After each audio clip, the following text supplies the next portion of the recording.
महुआ का पेड़। बहुत पुरानी बात है। एक गांव में एक किसान का परिवार रहता था। उसकी पत्नी और 2 बेटियां थीं। बड़ी बेटी का नाम महुआ और छोटी बेटी का नाम रति था। किसान की बड़ी बेटी को अपनी इच्छा से महुआ का वृक्ष बन जाने का वरदान था। वह अर्धरात्रि के समय एकांत में जाकर मंत्रोच्चारण के साथ वृक्ष के रूप में परिवर्तित हो जाती थी। इस बात को केवल वही चारों लोग जानते थे। उसी गांव में मुखिया भी अपने परिवार के साथ रहता था। मुखिया के परिवार में पत्नी, बेटा राजन और बेटी तारा थी। मुखिया का बहुत बड़ा और सुंदर घर था, जिसमें राजन के कमरे के बाहर एक बड़ा तालाब था। उस तालाब में नदी का पानी आता था और उसके बाहर जाने का रास्ता भी था। एक दिन स्नान करते हुए राजन को पानी में बहकर आते हुए पीले रंग के फूल दिखाई पड़े। जब फूलों को उसने हाथ से उठाया तो उसकी खुशबू में खो गया। उस फूल की खुशबू मदहोश करने वाली थी। स्नान के पश्चात जब वह फूल वाले पेड़ की तलाश में नदी के किनारे पर गया, तलाश करते करते वह बहुत दूर पहुंच गया। एक जगह पर उसे बहुत सारे वही पीले फूल मिले, लेकिन उसका वृक्ष कहीं भी नहीं मिला। उसे इस बात पर बहुत आश्चर्य हुआ कि इतने सारे फूल तो हैं, किंतु कोई भी वृक्ष नहीं है। एक दिन महुआ की बहन उससे वृक्ष बनने की जिद करने लगी। उसे महुआ के फूल लेने थे। महुआ ने उसे बहुत समझाया, लेकिन वह अपनी जिद पर अड़ी रही।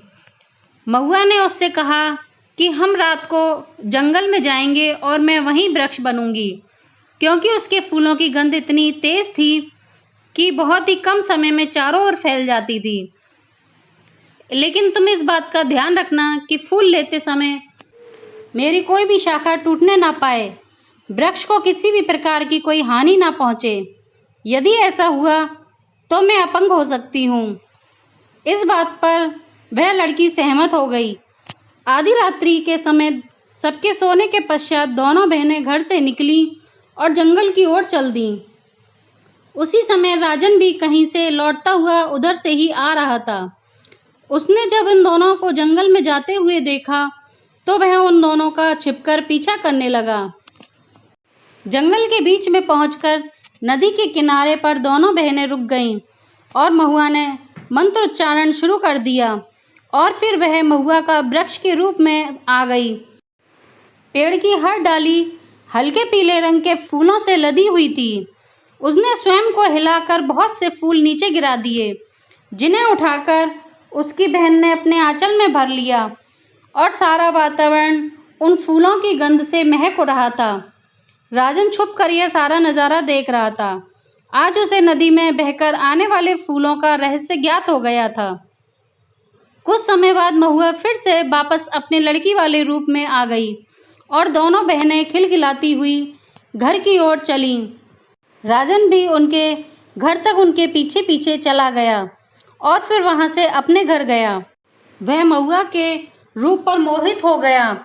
घर आने के पश्चात भी वह खुद में ही खोया रहता और ना खाने की सुध रहती, ना पीने की, ना ही किसी काम में उसका मन लगता। उसका मन हर समय बस महुआ के रूप और उसके फूलों की गंध में ही उलझा रहता।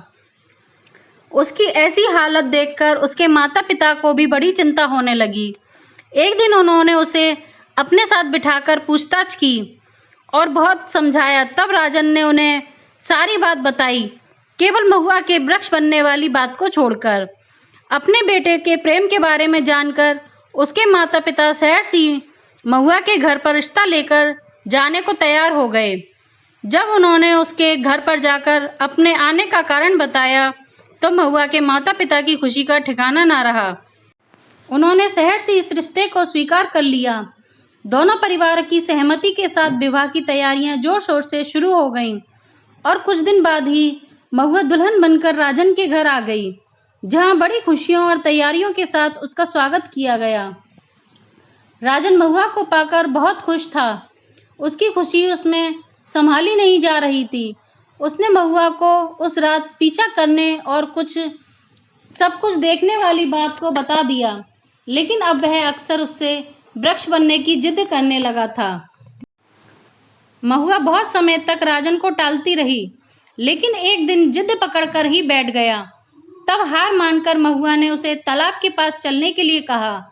तालाब के पास आकर उसने मंत्र जाप करके फिर से वृक्ष का रूप धारण कर लिया और फूलों की बारिश कर दी। राजन तो इतने सारे फूलों को देखकर बावरा सा हो गया। फिर महुआ भी अपने असली रूप में आ गई। दोनों ही बहुत से फूलों को तालाब में डालते हैं और फिर पानी में उतरकर अठखेलियां करने लगे। अब राजन अक्सर ही ऐसा करने लगा था। दोनों ही ये भूल गए थे कि तालाब का पानी एक बड़ी नाली के द्वारा बाहर भी जाता है। उसी पानी में बहकर आने वाले फूलों को अपनी सखियों के साथ पानी में खेलती तारा ने कई बार देखा, तो समझ में आ रहा था कि यह पानी उसके भाई के तालाब से बहकर आता है, लेकिन वह यह नहीं समझ पा रही थी कि तालाब में इतने खूबसूरत और खुशबूदार फूल कहाँ से आते हैं। वह अपनी जिज्ञासा को शांत करने के लिए एक दिन अपने भाई भाभी के कक्ष में आई। राजन उस समय कहीं बाहर गया हुआ था। कमरे में अकेली महुआ ही थी। तारा ने कमरे में रखे हुए फूलों को देखकर पहचान लिया कि यही तालाब से बहकर आने वाले फूल हैं। उसने कुछ बातें करने के बाद महुआ से उन फूलों के विषय में जानना चाहा, परंतु महुआ ने उसे स्पष्ट कुछ भी नहीं बताया। तब तारा उसे राजन की सौगंध खाकर सब सही सही बताने के लिए कहती है, तो महुआ को उसे सब कुछ बताना पड़ता है। फिर तारा बहुत जिद करके उसे वृक्ष बनने को कहती है, लेकिन महुआ उसे मना करती है, जिससे वह नाराज होकर उसे सभी को बताने की धमकी देने लगती है। तब मजबूर होकर महुआ वृक्ष बनने को तैयार हो जाती है, पर इस पर भी तारा उसे जंगल में चलने के लिए कहती है। दोनों रात्रि में जंगल में नदी के किनारे पहुंचते हैं। वहां जाकर महुआ तारा को समझाती है कि तारा, वृक्ष की शाखाओं के साथ कोई छेड़खानी नहीं करना, क्योंकि इससे मुझे बहुत नुकसान पहुंचेगा, और जो नीचे बिखरे हुए फूल हैं केवल तुम उन्हीं को उठाओगी। तारा ने हाँ कर दी। महुआ को इस बात का पता नहीं चला कि उसकी सारी सहेलियां भी यहीं हैं। उस महुआ ने मंत्र जाप शुरू किया और वृक्ष के रूप में आ गई। उसके रूप बदलते ही सारी लड़कियां बाहर आकर फूलों के साथ खेलने लगीं और खींचतान में उन्होंने वृक्ष पर चढ़ने में भी देर नहीं लगाई, और वो सब लड़कियां उसकी शाखाओं को हिला हिलाकर फूलों को तोड़ने लगीं। वृक्ष बनी महुआ उन्हें ऐसा करने से रोकती रही, किंतु उन्होंने उसकी एक भी न सुनी। परिणाम स्वरूप वृक्ष की अनगिनत शाखाएं टूटकर गिर गईं, जिसके कारण महुआ को अथाह दर्द होने लगा और वह कराने लगी। तब तारा को अपनी गलती का एहसास हुआ, लेकिन डर के कारण वह अपनी सहेलियों को लेकर वहां से चुपचाप चली गई और महुआ को वहीं तड़पते हुए छोड़ दिया। उधर जब सुबह हुई तो राजन घर पहुंचा तो उसे महुआ वहां नहीं मिली। उसे ढूंढने लगता है, लेकिन जब वह कहीं नहीं मिलती तो वह तालाब की ओर जाता है। उसे तालाब में बहकर आते हुए फूल दिखाई देते हैं, जिन्हें देखकर वह आश्चर्यचकित रह जाता है और सोचने लगता है कि ये फूल जंगल की तरफ से क्यों आ रहे हैं। किसी अनजाने भय से डरकर वो जंगल की ओर जाकर महुआ को ढूंढने लगता है। ढूंढते ढूंढते वह एक वृक्ष के समीप पहुंचता है, जिसके करहाने की आवाज आ रही थी। वृक्ष के समीप पहुंचकर ध्यान से आवाज को सुनता है और पहचान लेता है कि यह वह कोई और नहीं बल्कि उसकी महुआ है। राजन को देखकर महुआ भी अपने असली रूप में आ जाती है, किंतु किसी अपंग की तरह, क्योंकि शाखाओं के टूटने से उसके हाथ नहीं थे। शरीर पर चोटों के निशान और खरोंचों के निशान थे। वह बहुत ही दयनीय स्थिति में थी। उसकी ऐसी हालत देखकर राजन व्यथित हो जाता है। उसने इस सब का कारण पूछा तो महुआ ने उसे सब कुछ बता दिया। सब जानने के बाद राजन बहुत दुखी हुआ और महुआ से बोला कि इस सब के लिए मैं ही जिम्मेदार हूँ। राजन उससे उसका कुछ उपाय पूछता है। तब महुआ उसे बताती है कि यदि उसकी टूटी हुई शाखाएं ढूंढकर फिर से उसके आसपास जोड़ दी जाएं तो वह ठीक हो सकती है, अन्यथा यह संभव नहीं।